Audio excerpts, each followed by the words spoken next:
ನಾನು 2014ರಲ್ಲಿ ಭಾರತೀಯ ಜನತಾ ಪಕ್ಷದ ಲೋಕಸಭಾ ಅಭ್ಯರ್ಥಿಯಾಗಿ ಮೈಸೂರು ಮತ್ತು ಕೊಡಗಿಗೆ ಬಂದಾಗ ಇಲ್ಲಿನ ಜನ ಒಬ್ಬ ಯಂಗ್ಸ್ಟರ್ ಬಂದಿದ್ದಾನೆ, ಅವನಿಗೆ ಆಶೀರ್ವಾದವನ್ನು ಮಾಡಿದರೆ ಒಳ್ಳೆಯ ಕೆಲಸವನ್ನು ಮಾಡ್ತಾನೆ ಅಂತ ಹೇಳಿ ನನ್ನ ಮೇಲೆ ವಿಶ್ವಾಸವನ್ನಿಟ್ಟು ಭರವಸೆನ ಇಟ್ಟು ಮೈಸೂರು ಮತ್ತು ಕೊಡಗಿನ ಜನ ಆಶೀರ್ವಾದವನ್ನು ಮಾಡಿದರು. ಅವರ ನಿರೀಕ್ಷೆಗೂ ಮೀರಿದಂತೆ 10 ವರ್ಷಗಳ ಕಾಲ ನಾನು ಕೆಲಸವನ್ನು ಮಾಡಿದ್ದೀನಿ. ಇವತ್ತು ನಾನು ರಾಜ್ಯ ರಾಜಕಾರಣಕ್ಕೆ ಬಂದಿದ್ದೀನಿ. ಅದ್ರ ಬಗ್ಗೆ ಈಗ ಆಲ್ರೆಡಿ ನಾನು ಸ್ಪಷ್ಟೀಕರಣವನ್ನು ಕೂಡ ಕೊಟ್ಟಿದ್ದೀನಿ. ಇವತ್ತು ನಮ್ಮ ಚಾಮರಾಜ ಕ್ಷೇತ್ರದಲ್ಲಿರುವಂತಹ ಪ್ರತಾಪ್ ಸಿಂಹ ಸ್ನೇಹ ಬಳಗದ ವತಿಯಿಂದ ನಾವು ಎಳ್ಳು ಬೆಲ್ಲ ಹಂಚುವ ಕಾರ್ಯಕ್ರಮ ಮಾಡಿದ್ದೀವಿ. ಒಬ್ಬ ಲೋಕಸಭಾ ಸದಸ್ಯನಾಗಿದ್ದಾಗ ಅಥವಾ ಲೋಕಸಭೆಗೆ ಸ್ಪರ್ಧಿಸುವಂಥ ಸಂದರ್ಭದಲ್ಲಿ ಅದು ಒಂದು ಆ ಚುನಾವಣೆ ಅನ್ನೋದು ಒಂದು ಅಲೆಯ ಮೇಲೆ ಒಂದು ರಾಷ್ಟ್ರೀಯ ವಿಚಾರಧಾರೆಯನ್ನು ಇಟ್ಕೊಂಡು ನಡೆಯುವಂತಹ ಒಂದು ಚುನಾವಣೆ ಆಗಿರುತ್ತದೆ. ದೇಶಕ್ಕೊಂದು ಮೋದಿಯಂತಹ ಸಮರ್ಥ ನಾಯಕತ್ವ ಬೇಕು. ಅವರು ಪ್ರಧಾನಿ ಆಗಬೇಕಾದ್ರೆ ಕೊಡಗು ಮತ್ತು ಮೈಸೂರಿಂದಲೂ ಒಬ್ಬ ಲೋಕಸಭಾ ಸದಸ್ಯನನ್ನು BJPಯಿಂದ ಆರಿಸಿ ಕಳಿಸ್ಕೊಡ್ಬೇಕು ಅನ್ನುವಂತಹ ಭಾವನೆಯನ್ನು ಇಟ್ಕೊಂಡು ಜನ ವೋಟ್ ಹಾಕ್ತಾರೆ. ಆದರೆ ಗ್ರಾಮ ಪಂಚಾಯಿತಿ ಬಂದಾಗ, ಕಾರ್ಪೊರೇಷನ್ ಚುನಾವಣೆ ಬಂದಾಗ, ವಿಧಾನಸೌಧದ ಚುನಾವಣೆ ಅಂದರೆ ವಿಧಾನಸಭೆಯ ಚುನಾವಣೆ ಬಂದಾಗ ಜನ ನಮ್ಮ ಯೋಗಕ್ಷೇಮವನ್ನು ಯಾರು ನೋಡ್ಕೊಳ್ತಾರೆ, ಪೌರ ಸಮಸ್ಯೆಗಳನ್ನು ಯಾರು ಪರಿಹಾರವನ್ನು ಮಾಡ್ತಾರೆ, ಯಾರು ನಮ್ಮ ಕ್ಷೇತ್ರದ ಅಭಿವೃದ್ಧಿಯನ್ನು ಮಾಡ್ತಾರೆ, ಹಿತಚಿಂತನೆಯನ್ನು ಮಾಡ್ತಾರೆ, ಜನರಿಗೆ ಉಪಕಾರ ಮಾಡದೇ ಇದ್ರೂ ಪರವಾಗಿಲ್ಲ ಉಪದ್ರ ಮಾಡದೇ ಇದ್ದವ್ರು ಯಾರು, ಹಾಗೂ ಜನರ ಜೊತೆ ಯಾರು ಸ್ನೇಹ ಸಂಬಂಧದಿಂದ ಇರ್ತಾರೆ ಅನ್ನೋದನ್ನು ನೋಡಿ ಚುನಾಯಿಸ್ತಾರೆ. ಈ ಒಂದು ಚಾಮರಾಜ ಕ್ಷೇತ್ರದಲ್ಲೂ ಅಷ್ಟೇ ಯಾವಾಗಲೂ ಜನಹಿತವನ್ನು ಕಾಣ್ತಿದ್ದಂತಹ, ಅದರಲ್ಲಿ ಖುಷಿಯನ್ನು ಕಾಣ್ತಿದ್ದಂತಹ, ಅದ್ರ ಬಗ್ಗೆ ಸದಾ ಚಿಂತಿಸ್ತಿದ್ದಂತಹ ಶಂಕರಲಿಂಗೇಗೌಡರನ್ನ ಸತತವಾಗಿ 4 ಸಾರಿ ಗೆಲ್ಲಿಸಿದ್ದಾರೆ. ಅವರನ್ನು ಒಬ್ಬ ಪೀಪಲ್ ಫ್ರೆಂಡ್ಲಿ ಅಥವಾ ಜನಸ್ನೇಹಿ ಅಂತ ಕರಿಬೋದು. ಹಾಗೆಯೇ ಇಲ್ಲಿ ಬೇರೆ ಪಕ್ಷ ಆದರೂ ಪರವಾಗಿಲ್ಲ, ಆದರೆ ಇವತ್ತು ಚಾಮರಾಜ ಕ್ಷೇತ್ರದಲ್ಲಿ ಅಭಿವೃದ್ಧಿಯ ಕುರುಹುಗಳು ಅಂದರೆ ಗುರುತರವಾದಂತಹ ಕುರುಹುಗಳು ಯಾವ್ದಾರು ಇತ್ತು ಅಂತಂದರೆ ಅದು ವಾಸು ಅವ್ರನ್ನ ನೆನಪು ಮಾಡ್ಕೊಳ್ತಾರೆ. ಅವರನ್ನು ನಾವೊಂಥರ ಅಭಿವೃದ್ಧಿ ಸ್ನೇಹಿ ಅಂತ ಅನ್ಬೋದು. ಇವ್ರ ಬಗ್ಗೆ ಇವತ್ತು ಇವರಿಬ್ಬರು ನಮ್ಮ ಜೊತೆ ಇಲ್ಲ, ಆದರೆ ಜನ ಇವತ್ತು ಕೂಡ ಭಾಳ ಪ್ರೀತಿಯಿಂದ ಅವ್ರನ್ನ ನೆನಪು ಮಾಡ್ಕೊಳ್ತಾರೆ, ಅವ್ರನ್ನ ಕಾಂಟ್ರಿಬ್ಯೂಷನ್ ನೆನಪು ಮಾಡ್ಕೊಳ್ತಾರೆ, ಅವರು ಜನರ ಜೊತೆ ನಡ್ಕೊಳ್ತಿದ್ದಂತಹ ವರ್ತನೆ ಬಗ್ಗೆ ನೆನಪು ಮಾಡ್ಕೊಳ್ತಾರೆ. ಹೀಗೆ ಇಂಥವ್ರನ್ನೆಲ್ಲ ಮಾದರಿಯಾಗಿ ಇಟ್ಕೊಂಡು ನಡೆಯುವಂತಹ ಒಂದು ಯೋಚನೆಯನ್ನು ನಾನು ಮಾಡಿದ್ದೀನಿ. ನಾನು 10 ವರ್ಷ MP ಆಗಿ ಕೆಲಸವನ್ನು ಮಾಡಿದ್ದೀನಿ. ಈಗ ನಾನು ಒಂದು ಸ್ಥಳೀಯ ಚುನಾವಣೆಯಲ್ಲಿ ಅಥವಾ ವಿಧಾನಸೌಧವನ್ನು ಪ್ರವೇಶವನ್ನು ಮಾಡಬೇಕು, ಈ ಕ್ಷೇತ್ರಕ್ಕೆ ಒಳ್ಳೆಯದಾಗಬೇಕು ಅಂತೇಳಿ ಯೋಚನೆಯನ್ನು ಮಾಡಿ ಬಂದಿದ್ದೀನಿ. ನಾನು ಕೂಡ ಒಬ್ಬ ಆಕಾಂಕ್ಷಿಗೂ ಮತ್ತು ಅಭ್ಯರ್ಥಿಗೂ ಇರುವ ವ್ಯತ್ಯಾಸವನ್ನು ನಾನು ಈಗ ಆಲ್ರೆಡಿ ಸ್ಪಷ್ಟಪಡಿಸಿದ್ದೀನಿ. ಅದು ಪಕ್ಷ ನಿರ್ಧಾರವನ್ನು ಮಾಡುತ್ತೆ. ಆಕಾಂಕ್ಷಿ ಯಾರು ಬೇಕಾದರೂ ಆಗ್ಬೋದು, ನನ್ನ ಜೊತೆಯಲ್ಲಿ ನಿಂತಿರೋರು ಆಗ್ಬೋದು, ನಾನೂ ಆಗ್ಬೋದು, ಮತ್ತೊಬ್ಬರು ಆಗ್ಬೋದು, ಯಾರು ಬೇಕಾದರೂ ಆಗ್ಬೋದು. ಪಕ್ಷ ಅಂತಿಮವಾಗಿ ತೀರ್ಮಾನ ಮಾಡುತ್ತೆ.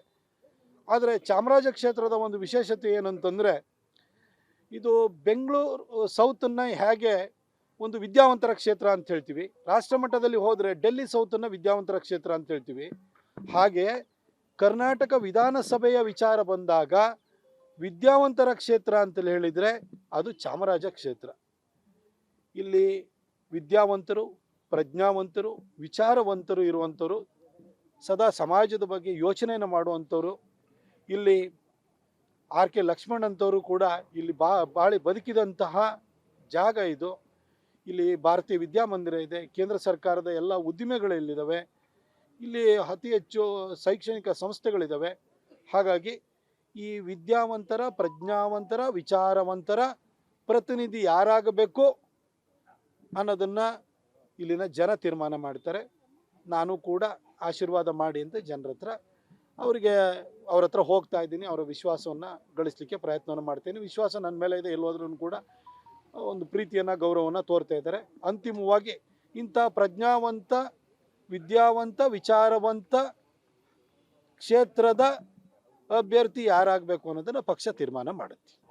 ನಾನು 2014ರಲ್ಲಿ ಭಾರತೀಯ ಜನತಾ ಪಕ್ಷದ ಲೋಕಸಭಾ ಅಭ್ಯರ್ಥಿಯಾಗಿ ಮೈಸೂರು ಮತ್ತು ಕೊಡಗಿಗೆ ಬಂದಾಗ ಇಲ್ಲಿನ ಜನ ಒಬ್ಬ ಯಂಗ್ಸ್ಟರ್ ಬಂದಿದ್ದಾನೆ, ಅವನಿಗೆ ಆಶೀರ್ವಾದವನ್ನು ಮಾಡಿದರೆ ಒಳ್ಳೆಯ ಕೆಲಸವನ್ನು ಮಾಡ್ತಾನೆ ಅಂತ ಹೇಳಿ ನನ್ನ ಮೇಲೆ ವಿಶ್ವಾಸವನ್ನಿಟ್ಟು ಭರವಸೆನ ಇಟ್ಟು ಮೈಸೂರು ಮತ್ತು ಕೊಡಗಿನ ಜನ ಆಶೀರ್ವಾದವನ್ನು ಮಾಡಿದರು.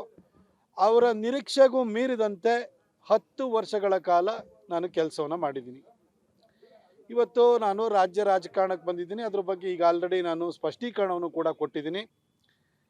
ಇವತ್ತು ನಮ್ಮ ಚಾಮರಾಜ ಕ್ಷೇತ್ರದಲ್ಲಿರುವಂತಹ ಪ್ರತಾಪ್ ಸಿಂಹ ಸ್ನೇಹ ಬಳಗದ ವತಿಯಿಂದ ನಾವು ಎಳ್ಳು ಬೆಲ್ಲ ಹಂಚುವ ಕಾರ್ಯಕ್ರಮ ಮಾಡಿದ್ದೀವಿ.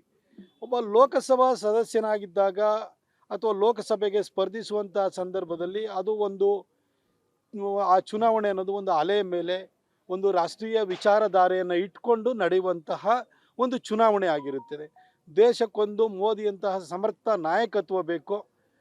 ಅವರು ಪ್ರಧಾನಿ ಆಗಬೇಕಾದ್ರೆ ಕೊಡಗು ಮತ್ತು ಮೈಸೂರಿಂದಲೂ ಒಬ್ಬ ಲೋಕಸಭಾ ಸದಸ್ಯನನ್ನು BJPಯಿಂದ ಆರಿಸಿ ಕಳಿಸ್ಕೊಡ್ಬೇಕು ಅನ್ನುವಂತಹ ಭಾವನೆಯನ್ನಿಟ್ಕೊಂಡು ಜನ ವೋಟ್ ಹಾಕ್ತಾರೆ.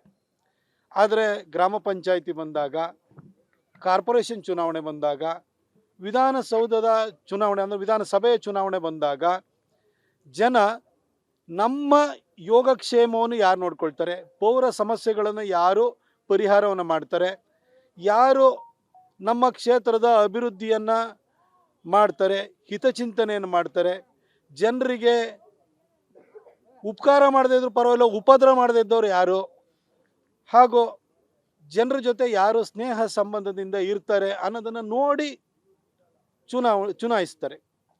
ಈ ಒಂದು ಚಾಮರಾಜ ಕ್ಷೇತ್ರದಲ್ಲೂ ಅಷ್ಟೇ ಯಾವಾಗಲೂ ಜನಹಿತವನ್ನು ಕಾಣ್ತಿದ್ದಂತಹ, ಅದರಲ್ಲಿ ಖುಷಿಯನ್ನು ಕಾಣ್ತಿದ್ದಂತಹ, ಅದ್ರ ಬಗ್ಗೆ ಸದಾ ಚಿಂತಿಸ್ತಿದ್ದಂತಹ ಶಂಕರಲಿಂಗೇಗೌಡರನ್ನ ಸತತವಾಗಿ 4 ಸಾರಿ ಗೆಲ್ಲಿಸಿದ್ದಾರೆ. ಅವರನ್ನು ಒಬ್ಬ ಪೀಪಲ್ ಫ್ರೆಂಡ್ಲಿ ಅಥವಾ ಜನಸ್ನೇಹಿ ಅಂತ ಕರಿಬೋದು. ಹಾಗೆಯೇ ಇಲ್ಲಿ ಬೇರೆ ಪಕ್ಷ ಆದರೂ ಪರವಾಗಿಲ್ಲ, ಆದರೆ ಇವತ್ತು ಚಾಮರಾಜ ಕ್ಷೇತ್ರದಲ್ಲಿ ಅಭಿವೃದ್ಧಿಯ ಕುರುಹುಗಳು ಅಂದರೆ ಗುರುತರವಾದಂತಹ ಕುರುಹುಗಳು ಯಾವ್ದಾರು ಇತ್ತು ಅಂತಂದರೆ ಅದು ವಾಸು ಅವ್ರನ್ನ ನೆನಪು ಮಾಡ್ಕೊಳ್ತಾರೆ. ಅವರನ್ನು ನಾವೊಂಥರ ಅಭಿವೃದ್ಧಿ ಸ್ನೇಹಿ ಅಂತ ಅನ್ಬೋದು. ಇವ್ರ ಬಗ್ಗೆ ಇವರಿಬ್ಬರು ನಮ್ಮ ಜೊತೆ ಇಲ್ಲ, ಆದರೆ ಜನ ಇವತ್ತು ಕೂಡ ಭಾಳ ಪ್ರೀತಿಯಿಂದ ಅವ್ರನ್ನ ನೆನಪು ಮಾಡ್ಕೊಳ್ತಾರೆ, ಅವರ ಕಾಂಟ್ರಿಬ್ಯೂಷನ್ ನೆನಪು ಮಾಡ್ಕೊಳ್ತಾರೆ, ಅವರು ಜನರ ಜೊತೆ ನಡ್ಕೊಳ್ತಿದ್ದಂತಹ ವರ್ತನೆ ಬಗ್ಗೆ ನೆನಪು ಮಾಡ್ಕೊಳ್ತಾರೆ. ಹೀಗೆ ಇಂಥವ್ರನ್ನೆಲ್ಲ ಮಾದರಿಯಾಗಿ ಇಟ್ಕೊಂಡು ನಡೆಯುವಂತಹ ಒಂದು ಯೋಚನೆಯನ್ನು ನಾನು ಮಾಡಿದ್ದೀನಿ.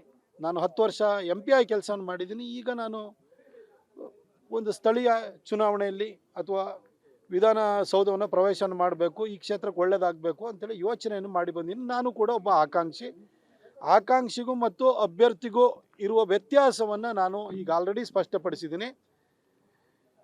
ಅದು ಪಕ್ಷ ನಿರ್ಧಾರವನ್ನು ಮಾಡುತ್ತೆ.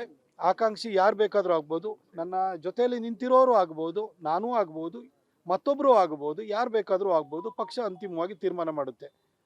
ಆದರೆ ಚಾಮರಾಜ ಕ್ಷೇತ್ರದ ಒಂದು ವಿಶೇಷತೆ ಏನಂತಂದರೆ, ಇದು ಬೆಂಗಳೂರು ಸೌತನ್ನು ಹೇಗೆ ಒಂದು ವಿದ್ಯಾವಂತರ ಕ್ಷೇತ್ರ ಅಂತ ಹೇಳ್ತೀವಿ, ರಾಷ್ಟ್ರ ಮಟ್ಟದಲ್ಲಿ ಹೋದರೆ ಡೆಲ್ಲಿ ಸೌತನ್ನು ವಿದ್ಯಾವಂತರ ಕ್ಷೇತ್ರ ಅಂತ ಹೇಳ್ತೀವಿ, ಹಾಗೆ ಕರ್ನಾಟಕ ವಿಧಾನಸಭೆಯ ವಿಚಾರ ಬಂದಾಗ ವಿದ್ಯಾವಂತರ ಕ್ಷೇತ್ರ ಅಂತೇಳಿ ಹೇಳಿದರೆ ಅದು ಚಾಮರಾಜ ಕ್ಷೇತ್ರ.